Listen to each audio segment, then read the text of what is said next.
저는 그 한문철 변호사님이 그게 어떤 뭐 정확한 뭐 또 과실 비율을 알려준다기보다는 뭐 엔터테이너, 약간 쇼 같은 그런 느낌이 있습니다.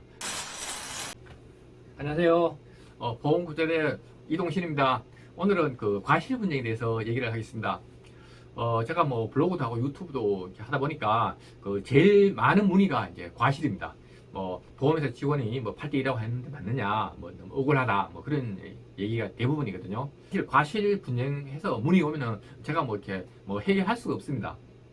왜냐하면은 TV 보면은 한문철 변호사님은 뭐 100대 빵이라 그래가지고 시원하게 해야 하는데, 그거는 한문철 변호사의 주장이고, 뭐 상대방이 뭐 인정을 안 하면은 그게 뭐 과실문제심의위원회에 올라가고, 그 다음에 또 거기서도 인정이 안 되면은 그 법원까지 가야 되거든요. 그래서 뭐 그 과실이라는 거는 상대방이 있기 때문에 일방적으로 결정할 수가 없습니다. 근데 그것보다는 사고가 난 이후에 내가 이제 실속을 차리는 게 더 낫잖아요, 그죠?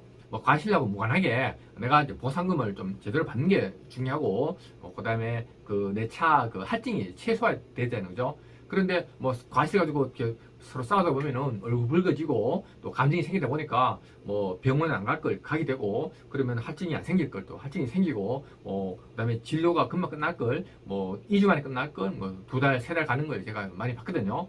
과실은 항상 불만입니다. 현장에 나오면은 뭐 흠의 추돌이나 뭐 신유 위반 이런 거 외에는 뭐 본인이 잘못했다고 쉬는 사람이 거의 없습니다. 다들 뭐 사연 있죠. 내가 가만히 서 있는데 와서 정찰을 했는데 와서 받았다, 아니면 상대방이 과속했다 그러면서 다 그 자기 잘했다고 이렇게 주장을 하거든요. 뭐 사건 처리 끝났어도 계속 그렇게 주장을 합니다. 그래서 뭐 불가피하게 뭐 경찰을 부르기도 하는데, 뭐 과실이라는 거는 자기 중심적으로 생각하기 때문에 본인이 생각하는 거랑 이게 개입이 많습니다. 특히 요즘은 한문철 변호사님이 뭐 100대 빵의 얘기를 너무 많이 해버리니까 뭐 현장에 있던 보험 직원이나 경찰관들이 상당히 좀 어렵다고 그래요.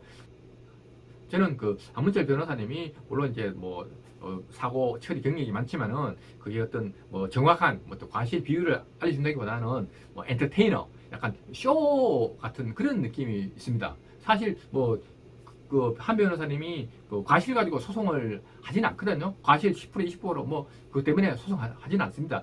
뭐 소송하는 거는 뭐 본인도 얘기하시더라고. 뭐 사망이나 뭐 이렇게 중상자 같은 게 소송하신다고. 그런데 뭐 본인이 100대 빵 해봐야 그거는 본인 주장이고, 재판 가게 되면은 또 항상 상대방이 이렇게 변론을 하고 주장을 하잖아요, 그죠? 그러면은 판사가 양쪽 다 얘기 듣고 이렇게 결정을 하는 겁니다. 한 변호사님 자막에다 나오더라고요. 본 과실은 소송 가서 바뀔 수 있다고 하라고. 제가 봤을 때는 과실 싸움 오래 하는 거는 그 진흙투성이에 싸우는 거다. 끝이 안 난다. 그래서 보험회사 직원이 본인은 뻔한 과실이지만은 귀찮으니까 뭐 손해보험협회에서 그 과실 분쟁 심의를 올리고, 거기서도 뭐 1차, 2차 심의가 있습니다. 소심의, 재심의가 있는데 거기서도 또 불만이 있으면은 소송을 가야 되고, 소송 가면 또 1심, 2심, 3심 있잖아요, 그죠? 그래서 끝이 없습니다. 과실은 뭐 보험회사 직원이 혼자 정하는 게 아닙니다. 그 상대방 보험회사하고 항상 협의를 하고, 상대방 보험회사 직원도 자기네 계약자가 있잖아요. 계약자한테 동의를 얻어야 됩니다. 뭐 한문철 변호사님처럼 뭐 100대 빵이다 그러면은 뭐 방송에서야 100대 빵 하면 아무도 이의 제기를 안 하지만은 또 실무에서는 그렇지 않습니다.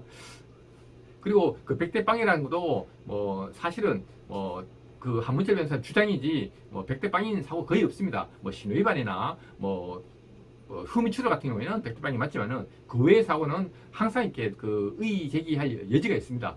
뭐 제가 일전에 방송을 보니까 한문철 변호사님이 뭐 차 사이에서 갑자기 사람이 튀어나온 경우에 뭐 피할 수 없었다, 불가항이라 그래가지고 뭐 100대 빵이라는 얘기를 하시더라고요. 저도 깜짝 놀랐는데, 저 같은 경우에는 차가 나란히 서 있다 그러면은 벌써 그 300~400m 전에 한 5~6초 전에 제가 그 상황을 좀 예의주시하거든요.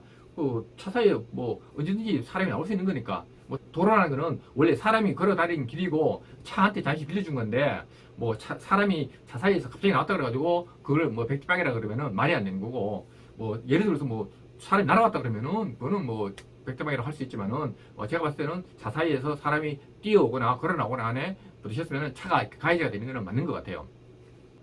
내가 가고 있는데 어떤 차가 갑자기 급차선 변경해서 충격됐을 때뭐 상대방이 그냥 100대 빵에 해서 상대방이 인정하면 괜찮은데, 뭐 인정을 안 하면 그게 만만치 않습니다. 일단은 그 보험회사의 직원끼리 이렇게 다투게 되고, 거기서 이렇게 합의가 안 되면은 그 과실분쟁심의위원회라고 그 소원보협회를 넘어갑니다. 소원보협회에서 또 뭐 1심, 2심에서 이렇게 결정을 하는데 거기서도 수용을 안 하면은 법원에 가죠. 법원에 가서 또 1심이 안 되면 또 2심이 가야 되고 뭐 대법원까지 갈 수 있죠. 그래서 과실은 텔레비에서 과실 백대빵 하는 거는 그거는 쇼에 불과한 거지 그게 뭐 진짜 백대빵은 아닙니다. 항상 이렇게 재판에 간 다투어 봐야 되고 상대방이 있기 때문에 끝까지 가봐야 하는 겁니다. 이런 걸 가지고 계속 이의를 제기하고 하면은 사건이 해결 안 되거든요. 그래서 제가 과실이 중요하지 않다고 이렇게 얘기를 하는 거고, 그라도 내 몸이 많이 안 좋다라고 어필을 하고 내 소득이 높고 이러면은 과실이 있다 하더라도 보상금을 무과실보다 더 많이 받는 경우도 있습니다. 제가 현장에서 25년 동안 이런 대인 보상 업무를 했는데 이런 경우가 허다하게 발생을 했습니다. 사람들이 다투는 이유가 이제 할증을 적게 하려고 다투는데, 할증은 그 차량 파손하고 그 사람 다친 거하고 별개입니다. 차량은 내 차하고 상대방 차 파손 금액이 200만 원 넘어야 이게 할증이 되는 거고, 대인은 진료를 받으면은 무조건 그 사고 점수가 1점이 나오는 거고, 만약에 진단이 나오면은 점수가 2점 정도 나올 거예요. 그래서 차 수리비가 예를 들어서 합해서 180만 원 나오고 사람 진단서가 2주 나왔다고 봤을 때 대물에서는 전혀 이렇게 할증이 안 되지만은 대인 쪽에서 할증이 그 20% 되는 경우가 많습니다. 그런데 그것도 모르고 과실 10% 가지고 계속 싸운단 말이에요. 과실 싸우면은 해결도 안 되지만은 또 어떤 점이 있냐면은 상대방이 병원 갈 의사가 없었는데 자꾸 과실 때문에 기분이 나쁘죠. 그러면 병원을 가게 되고, 사람이 또 감정의 동물이다 보니까 그래서 괜히 과실 가지고 열내지 마시고, 제가 봤을 때는 과실은 보험회사 직원한테 가급적 맡겨놓고 본인 실속만 챙기면 되는 겁니다. 보상금 같은 경우는 보험회사 직원이 단독으로 이렇게 융통성 있게 결정을 할 수 있지만은 과실 부분은 보험회사 직원이 혼자서 절대 해결을 못합니다. 항상 상대방이 있기 때문에. 그래서 제가 그 과실로 자꾸 다투는 게 의미가 없다고 이렇게 말씀을 드린 겁니다.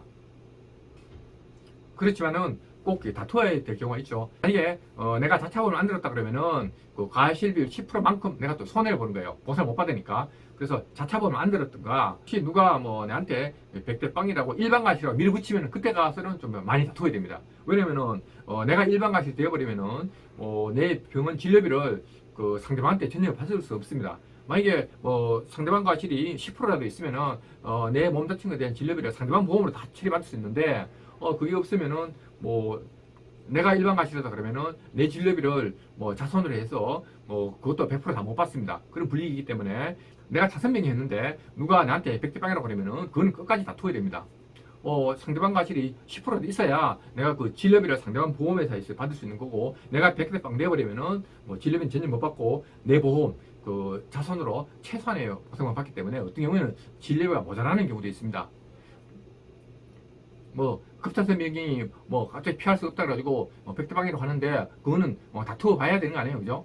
명백하게 블랙박스 상으로 명백하게 다 하려면은 100대 빵을 인정해야 되겠지만은 그게 안 되라 그러면은 운전하는 사람이라 그러면은 앞에 예상하지 못했던 교통 상황이 생길 수가 있습니다. 그런 경우에는 본인이 주의를 해야 되죠. 그래서 제가 봤을 때는 급차선 병을 요즘은 100대 빵으로 많이 몰아가는데 확실한 증거가 없으면은 그거는 좀 주장하기 어렵지 않나, 끝까지 다투어 봐야 되지 않냐, 그런 생각을 하고 있습니다. 전체적으로는 과실에 너무 이렇게 열내시면 안 되고, 웬만하면 이제 보험회사한테 직원한테 맡겨야 이렇게 좀 순리적으로 잘 풀려가고요. 요즘은 보면은 보험회사 직원들 다투기 싫으니까 다 그냥 그 과실분쟁심의위원회에 올려버리더라고요. 올리면 시간이 많이 걸리죠. 그러면 사건 처리도 빨리빨리 해야 되는데 잘 안 되고, 올린다 그래가지고 자기 마음대로 이렇게 좋은 결론이 나오는 게 아닙니다. 일반적인 상식 선에서 이렇게 나오고, 특히 보험회사 직원 중에 대물 직원은 맨날 하는 일이 과실 협의하는 겁니다. 맨날 동영상 보고 사고 파손 부위 보고 현장 보고 해서 과실 부위를 맨날 정하는 게 본인의 일인데, 그거 했는 걸 가지고 엉터리다, 한문철 변호사님이 이렇게 얘기하더라 해버리면은 답이 안 나오는 거거든요. 그래서 과실 때문에 밀리지 마시고 본인 실속을 좀 챙기라는 의미에서 오늘 방송하게 됐습니다. 감사합니다.